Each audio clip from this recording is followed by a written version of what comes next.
Hey, what up everybody? This is Stevie Breach coming to you here today. Just got out of the gym. I honestly can tell you that I didn't want to go in there before I did, but now I really feel good about my day. I've said this 1,000 times in these videos that I make right after I leave the gym, is that it really improves my day. And if you don't have a gym membership, I recommend you get one. There's a lot of cheap gyms out there under 10 bucks a month. And I bet you money that it would change your outlook on life, and your days would start off a whole lot better. Sometimes it's hard to get out of bed and get to the gym, but once you do, I promise you it'll get better. Last night on Monday Night Raw, it was a big, huge shakeup on the WWE. Daniel Bryan, of course, giving up the Intercontinental Championship.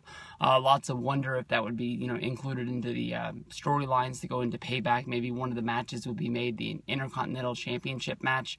Maybe the Ziggler versus Sheamus match, or the Barrett versus Neville match.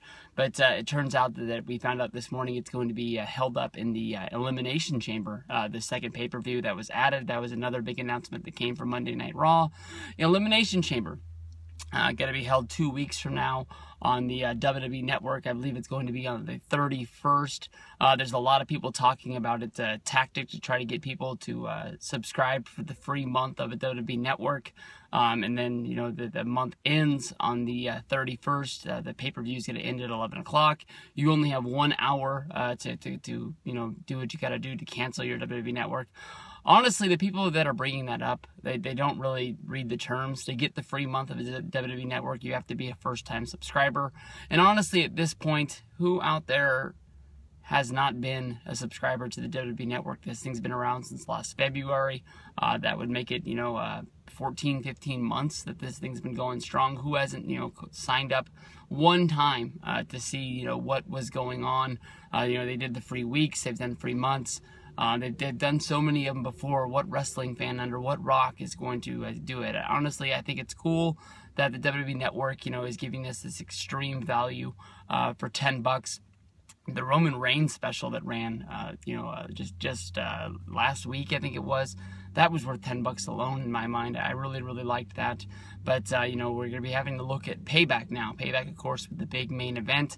The main event is going to be the Fatal 4-Way. This was going to be a 3-way, which leaked out, last month before Extreme Rules even happened. This was going to be the main event of Seth Rollins going up against Randy Orton against Roman Reigns. And then, Kane, in his storyline of being against Seth Rollins being the champion, basically saying that he doesn't deserve the breaks that he's been getting and he doesn't deserve to be champion.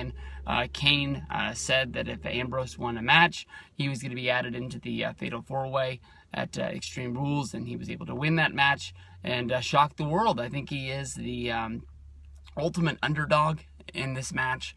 I don't think really a lot of people think that Ambrose has a shot, but honestly, I think a lot of people are ecstatic that Ambrose is in there. I was looking forward to seeing some sort of a heel turn from Ambrose on Monday Night Raw. I know at the end of Raw, we did see all of these guys team up to go 3-on-1 on Rollins, and everybody got to hit their finisher on Rollins, and then out of the middle of nowhere, after the big RKO, we saw Roman Reigns take out Randy Orton with the spear, and why the two Shield guys would be thinking like, hey, we got one over, and Ambrose wouldn't get over on Reigns. He hit the dirty deeds, but he did.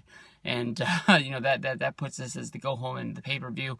I know that there will be a mix-up on SmackDown, probably definitely a fallout. You would think with the Fatal 4-Way, they would find a way to put these guys into a tag team. But, how are you going to be able to split these guys up and be able to make them into a tag team match? All of these guys hate Rollins. None of these guys are going to be on a team with them. That they're having the fallout from WrestleMania 31 with them having a rematch last night with Orton going up against Rollins. Of course, Roman and Ambrose have been trying to get at Rollins ever since the Shield broke up. So I don't know what they're going to do. Maybe they're just going to stand around and have another talking segment. The last one went so well when they had the contract signing. That was pretty much comedy. I really liked it. But I think when it honestly comes down to it at the pay-per-view, if you're going to be putting money down on this, you have to go with Rollins keeping the championship.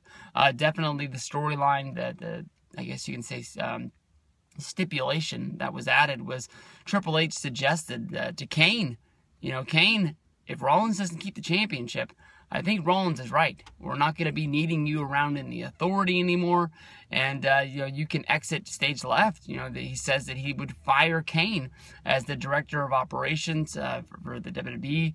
Would that mean that he would just go back to being Kane as not a part of the director of operations? He would just be the guy in the mask with the red and black suit again, or hey, I didn't think about that, but yesterday Brian Alvarez tweeted out that the guy that was doing the You Fund Me or whatever it was, trying to get Kane some new gear because he was tired of seeing him wrestle in slacks, they went over their fund that they were trying to get, and they went to High Spots and they bought Kane some actual wrestling, I guess you can say, tights, trunks, and they sent them. They would have been received at the WWE's Titan Towers yesterday.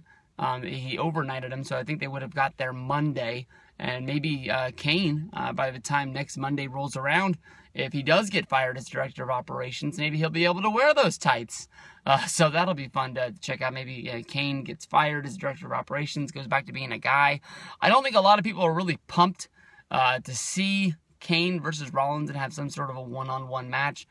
I will say that there's a slight interest if there's a Monday Night Raw main event to see these guys go at it, but definitely not like, they've said that the WWE title will be held up at Elimination Chamber, but it will not be contended inside of the Elimination Chamber itself, so they'll just be having a match, so maybe they can go one-on-one at that show, but I think definitely I would like to see Rollins have a match against maybe Ambrose, and that would be a great match to have them highlighted as having a big match, just one-on-one, and maybe you can go Randy against Roman. I know those are two baby faces right now, but maybe you just have them beat the hell out of each other and try to see who's going to be dominant, because you sort of have to dump Randy down a spot or find another guy for him to compete against.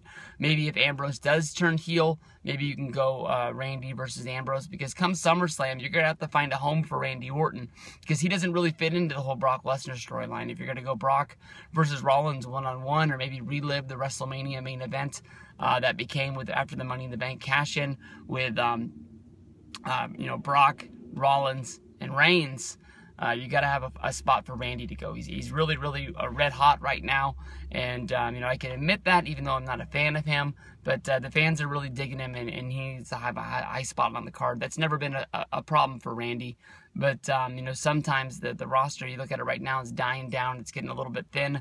There's a lot of baby faces, and there's a lot of guys you don't really want to put Randy with. Randy versus Bray Wyatt seems like suicide to me right now. It just doesn't seem like something I would want to see at all. So, and that's really one of the only heels I haven't seen Randy go up against. And so, I don't know. Still think Rollins is going to do it. What do you guys think? Peace out, everybody.